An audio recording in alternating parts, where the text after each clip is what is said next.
Hello, this is an introductory video to the fundamental theorem of calculus. This theorem is very important. To this day, we use them a lot. It helps us calculate integral. So far, we have been using geometric areas, formulas, and limits of Riemann sums, but that's a lot of work to find an integral.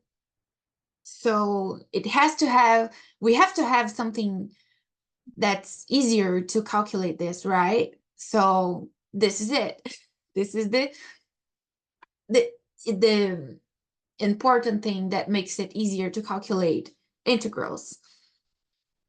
So this was discovered and studied by Sir Isaac Newton and Gottfried Leibniz, among other mathematicians who also studied this.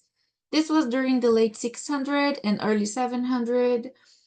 And so they studied a lot of things, and now we call that the fundamental theorem of calculus. This theorem is divided into two parts. The first part is in here.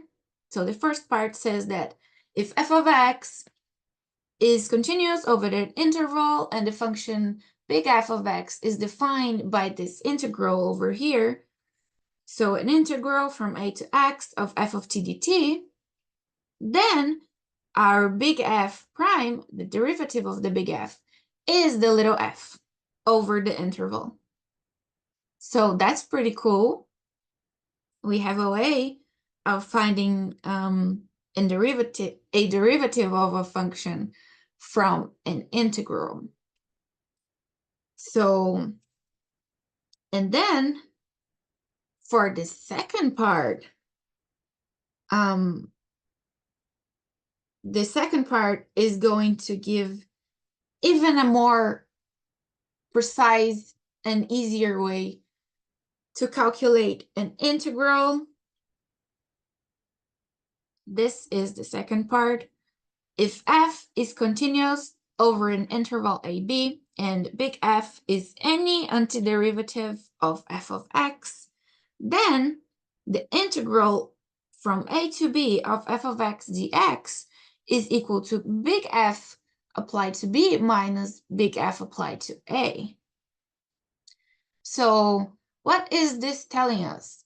It's telling us that if we have a function that we want to integrate, and we know any antiderivative for it, for that function, we know the integral. The integral is going to be the antiderivative applied to b, the same b that's here in the integral, minus the antiderivative applied to a. So part A and part B of this theorem gives us a relationship between integrals and derivatives.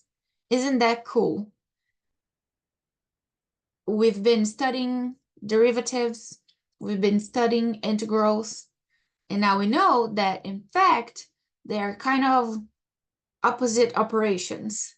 They complement each other. How cool is that? Also, some little notation.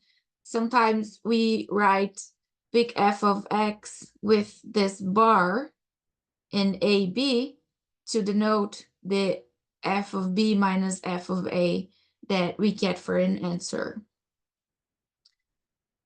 Just a little notation. Sometimes we write like this. So only by knowing one antiderivative, we can find our value for our integral without doing Riemann sums, without having to know some formula for an area. So this is pretty amazing. It was studied a lot, and I hope you find as useful as I do, and I hope you use it a lot, and I hope this video helped you understand a little bit more. Thank you for watching. That's it for today.